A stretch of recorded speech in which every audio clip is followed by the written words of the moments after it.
Chapter 6 of Herbert Simon's Administrative Behavior introduces organizational equilibrium. But Simon's argument did not come out of nowhere. It was actually built upon Chester Bernard's theory of organizational equilibrium, first presented in 1938 in his book, The Functions of Executive. The Bernard-Simon theory of organizational equilibrium posits that an organization's survival depends on its ability to both entice and maintain a steady stream of contributions from its organizational members, much like how the human body regulates its metabolism to maintain a healthy weight. Think of it this way. Just as our body meticulously manages the process of converting food into energy, striving to strike a delicate equilibrium between energy intake and expenditure, organizations must orchestrate a balance between what they receive and what they give back to their organizational members. A thriving organization constantly takes in resources such as time, ideas, expertise, skills, knowledge, and effort from its organizational members, similar to how our bodies receive nutrients from food. Those resources are the lifeblood of the organization, fueling its growth and productivity. However, an excessive intake of calories can lead to excessive burdens for other vital organs in our body.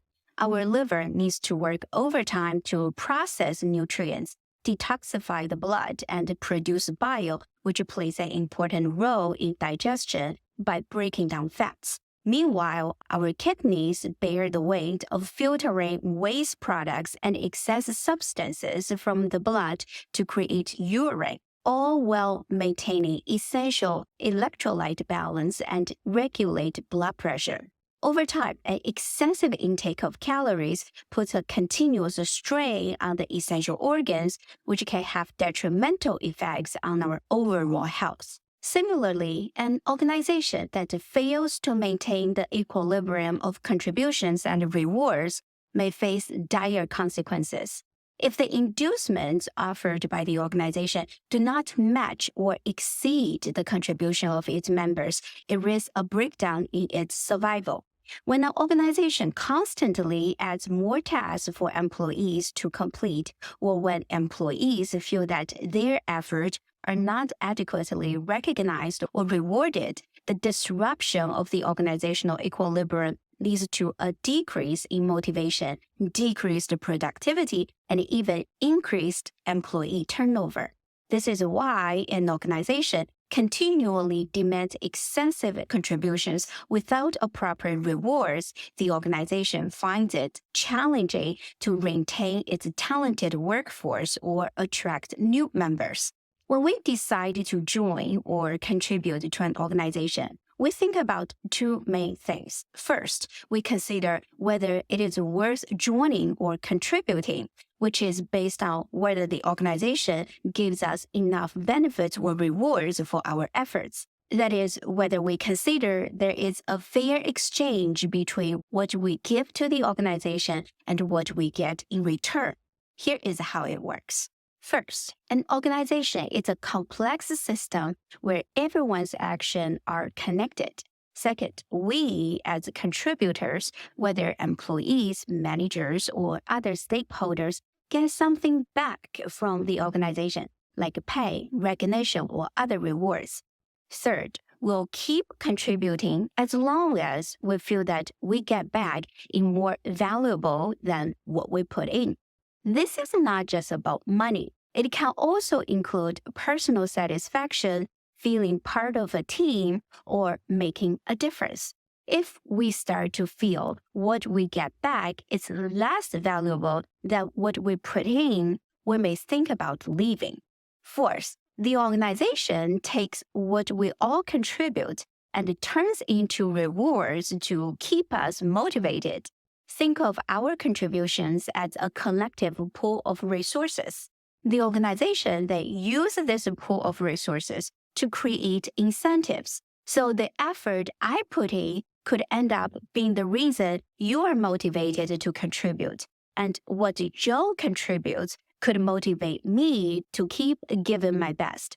It's a cycle where our contributions to the organization feed into each other's motivation. Fifth, the organization is in an equilibrium state where it can keep giving out rewards to ensure we continue to contribute.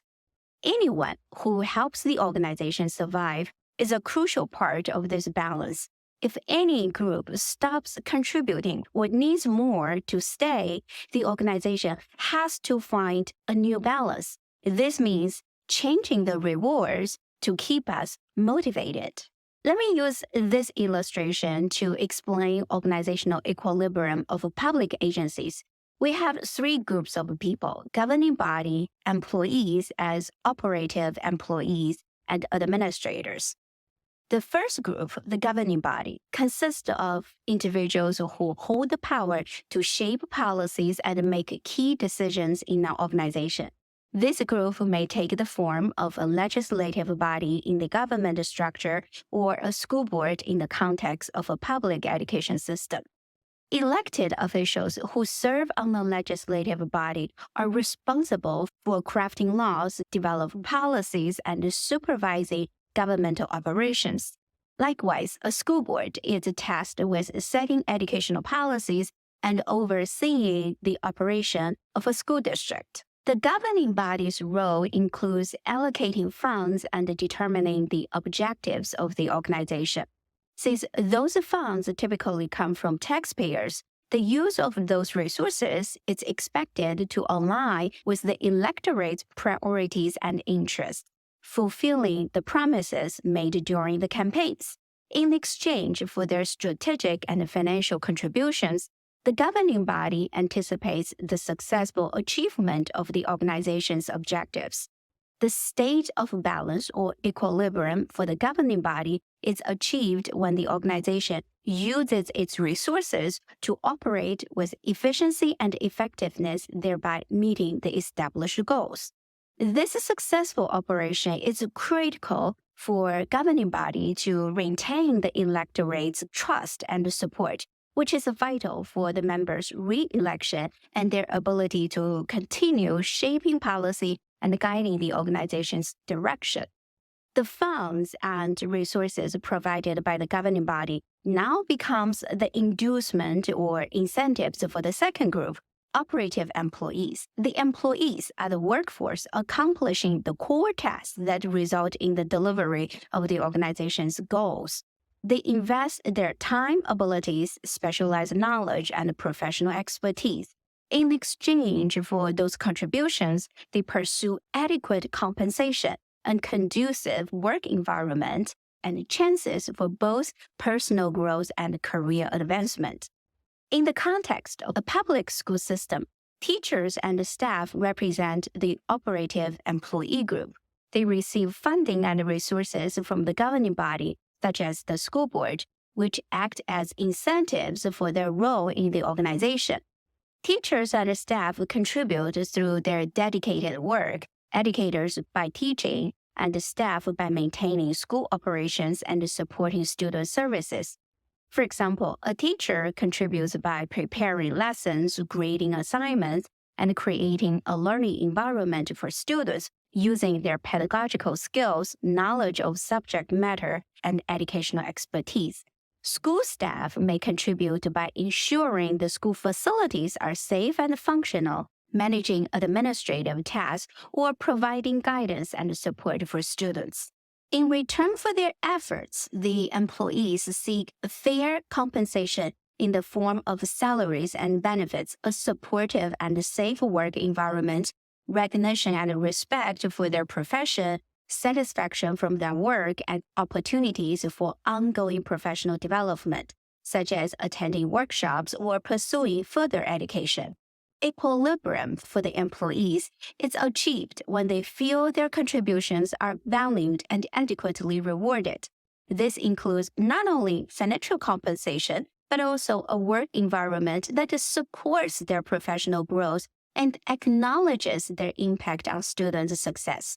When teachers and staff believe that their work environment is conducive to their professional and personal growth, and they feel they're making a difference, equilibrium is maintained, contributing to the overall effectiveness and quality of the public school system.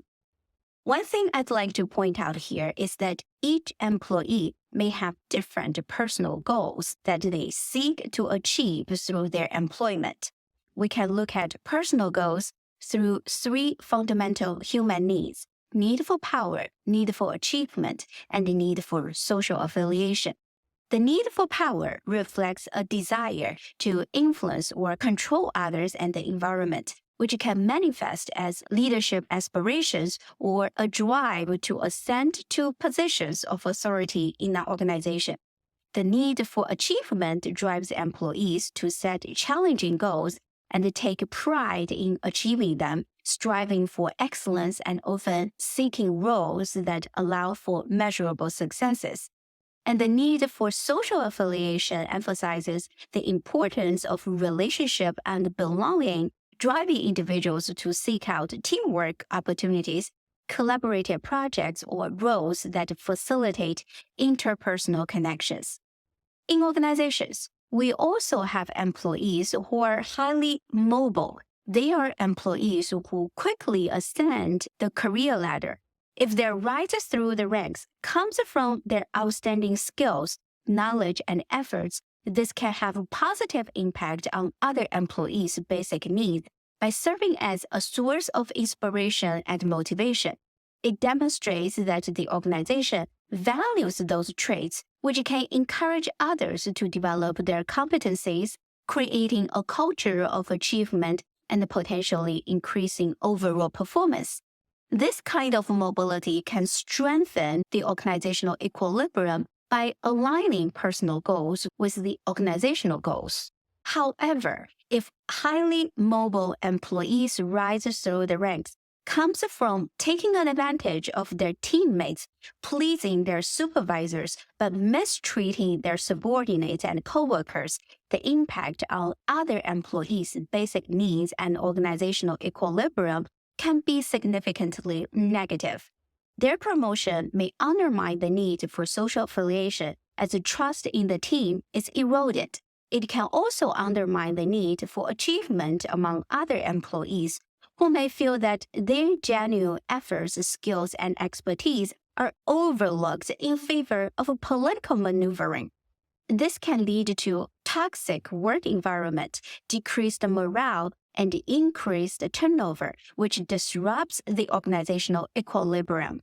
It creates an atmosphere where power dynamics overshadow merit and effort, leading to an imbalance that can be detrimental to the organization's long-term growth. The third group, administrators, dedicated their time, skills, and professional knowledge to oversee daily operations, coordinate individual employees' efforts, and make sure those efforts collectively to achieve the organizational goals set by the governing body. The administrator's task is to maintain the efficiency and the effectiveness of the organization's workflows and processes. In exchange for their contributions, they look for rewards like stable employment, acknowledgement of their work, opportunities for career development, and the fulfillment that comes from leading teams and projects to success. Equilibrium for administrators is reached when they perceive recognition for their work and sees a well-defined route for career advancement in the organization. This means that administrators must take the time to understand the unique personal goals and motivations of each team members. If Jane is primarily driven by a need for achievement, simply assigning her more authority or offering monetary incentives may not be the most effective way to motivate her. While those rewards are valuable, they do not resonate with what truly motivates Jane, which is the gratification of surpassing challenges or achieving excellence in her task. On the other hand, if Joe is motivated by a need for power, Recognizing his leadership skills and providing opportunities for him to lead projects or mentor others is more aligned with his intrinsic motivations. Similarly, for Adam, who values social affiliation, creating a collaborative team environment and recognizing his contributions to the team cohesion could be key to his motivation. Understanding team members' different motivators requires administrators to not only invest time in getting to know their team members, but also creatively tailor rewards and recognition to meet those diverse needs. This personalized approach ensures that each member feels valued in a way that resonates with their personal motivators, thereby maintaining organizational equilibrium and creating a motivated, productive work environment. Administrators play a key role in orchestrating the collective efforts of individual employees to ensure that their contributions complement rather than counteract each other, maintaining their effort at an optimal level to achieve the organizational goals. For example, in a school setting, administrators such as principals and department heads coordinate the efforts of teachers, support staff, and other personnel to create a nurturing educational environment. This requires administrators to have effective communication skills to ensure that all team members are on the same page and understand how their work contributes to the broader organizational goals. Administrators also play a key role in conflict resolution, stepping in when there is a risk of individual or departmental efforts undermining each other. For example, if two departments have conflicting priorities that could jeopardize the organizational goal, an administrator must mediate to find a solution that aligns with the organization's overall goals. Administrators also ensures the fair allocation of resources, which is essential for maintaining employee motivation and organizational equilibrium. Consider a scenario where several teams compete for access to a limited but highly desired pool of resources. In the past, Team A consistently secured those resources, primarily due to its larger size, leading to grievances from other teams regarding perceived favoritism. An administrator dismisses the concerns and asks the team to resolve the issue among themselves. This approach can have a detrimental impact on organizational equilibrium. The lack of intervention by the administrator not only exacerbates the grievances of the smaller team, but also undermines the principles of fairness and transparency that are important for a healthy organizational culture. When teams feel that their needs and contributions are overlooked or unfairly judged, it can lead to decreased motivation, reduced productivity, and a higher likelihood of internal conflict. This, in turn, can create an atmosphere of resentment and competition rather than collaboration and mutual support. Moreover, the inaction of the administrator can lead to a breakdown in communication and cooperation across the organization, as teams may become more insular and protective of their resources and interests. Over time, this can undermine the organization's ability to achieve its goals effectively and efficiently, as the collective efforts of its members are misaligned. For organizational equilibrium to be maintained, it is important that administrators actively engage in equitable resource distribution, ensuring that all teams feel heard, valued, and fairly treated. It takes transparent decision-making processes, clear communication about the criteria for resource allocation, and effort to find creative solutions that address the need of diverse teams while advocating for the organization's overarching objectives. To maintain organizational equilibrium, How should you, as an administrator, recognize and address situations where certain subordinates seek to curry favor with you and ingratiate themselves with you at the expense of their colleagues? Those individuals frequently interact with you, emphasizing their achievements, thereby capturing your attention. You think they are star employees, but since your attention is limited, you overlook the experiences of other team members. The narrative presented by the so-called star employees can obscure the full picture, shielding you from seeing any toxic behaviors they may exhibit toward their colleagues, such as intimidation or disrespect. Your perspective may be limited to the positive interactions with those so-called star employees who present themselves well in your presence. However, unseen by you, they may engage in toxic behaviors such as threatening, shouting at, or belittling their colleagues, shifting their workload onto others to free up their time so they can further ingratiate themselves with you.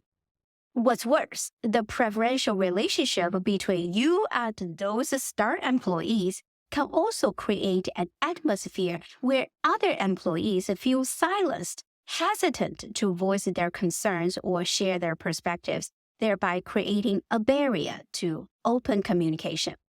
Do you have those so-called star employees around you? Exercise caution.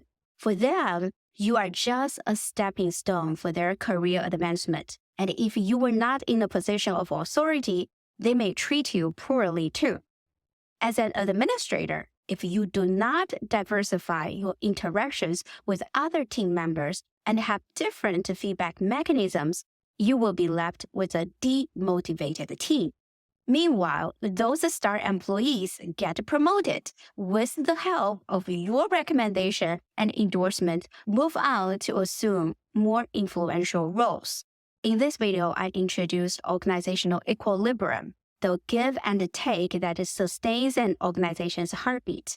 Take a moment to observe the ebb and flow of contributions and rewards in your team and think about how you can align with the principles of organizational equilibrium to meet both individual goals and organizational goals.